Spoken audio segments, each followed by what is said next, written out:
Hi friends, welcome to Nutan diaries. ఈరోజు మా ఊరి దగ్గరలో ఉండే సాయిబాబా గుడికి ఎతికిన పోతా ఉన్నాము. ప్రజెంట్ మనం ఇప్పుడు ఇంటి దగ్గర ఉన్నాం కాబట్టి హోమ్ వ్లాగ్సే వస్తాయి. మనం హైదరాబాద్లో ఉంటేకిన హైదరాబాద్లో చేసిన వ్లాగ్స్ వస్తాయి.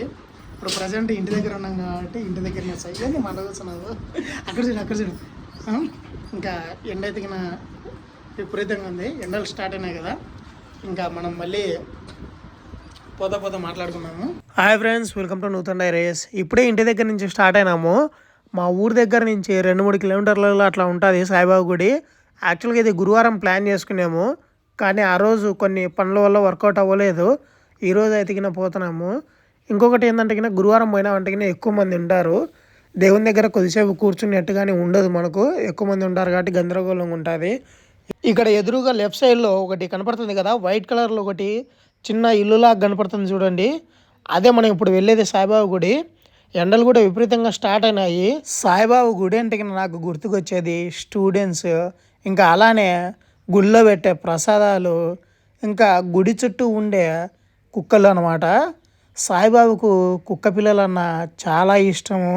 ఇంకా గుడి చుట్టూ కూడా తిరిగే కుక్కలను వాళ్ళు ఏమన్నారు. నేను చదువుకునేటప్పుడు సాయిబాబా గుడికి పోయినామంటే ఎంత లేదన్నా కానీ 5-6 మంది ప్రసాదాలు తీసుకుని వచ్చి పంచేవాళ్ళు. ఇంకా శ్రద్ధ సబూరే అని సాయిబాబా గుడిలో రాసినవి నాకు ఇప్పటికీ బాగా గుర్తు. ఏ గుడిలో అయినా కానీ ఇవి కామన్గా మనకు బాగా కనపడుతుంటాయి.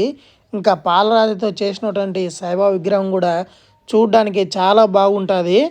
ఇంకా మా పాప ఎతికిన లోపలికి రాగానే ఆడుకుంటా బాగా ఎంజాయ్ చేస్తుంది.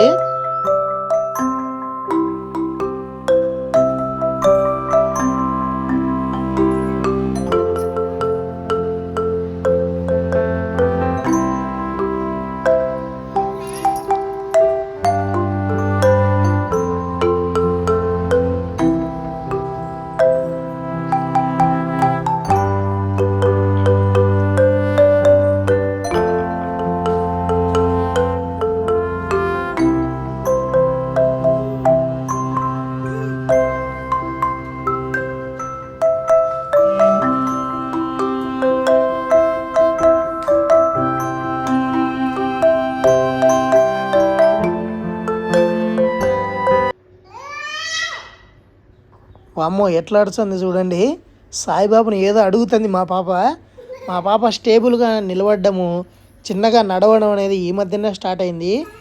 దీనికి గుర్తుగా మాకు ఉంటుందని చెప్పేసి ఈ వీడియోని తీసి ఒక మెమరీ లాగా దాచుకుందామని తీస్తూ ఉన్నాను.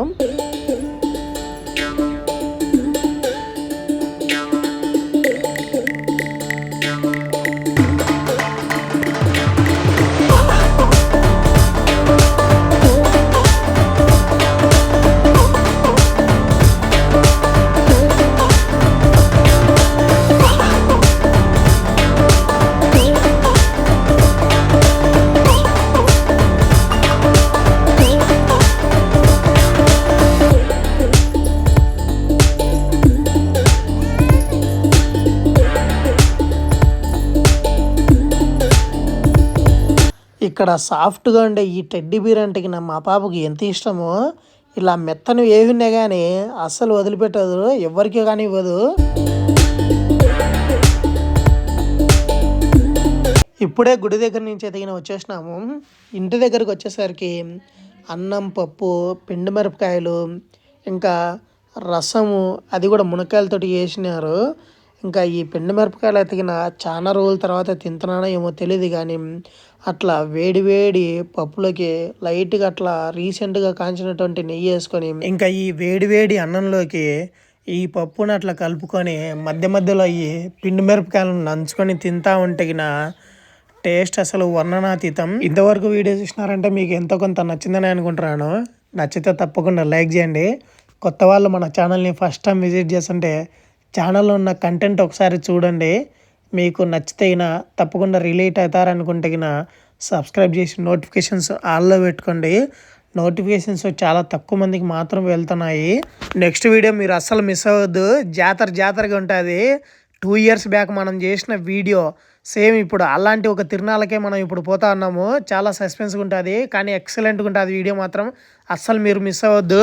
అదేంటో మరి పొంగల్ తినేటప్పుడు మనకే అన్ని మిరియాలు వచ్చినట్టుగా ఇక్కడ చూడండి మునక్కాయలతో రసం చేసినారు. రసంలో మునక్కాయలు చిగిన పర్లేదు కానీ ఇక్కడ కొత్తిమీర కుప్ప చూడండి ఎట్లా పడిందో.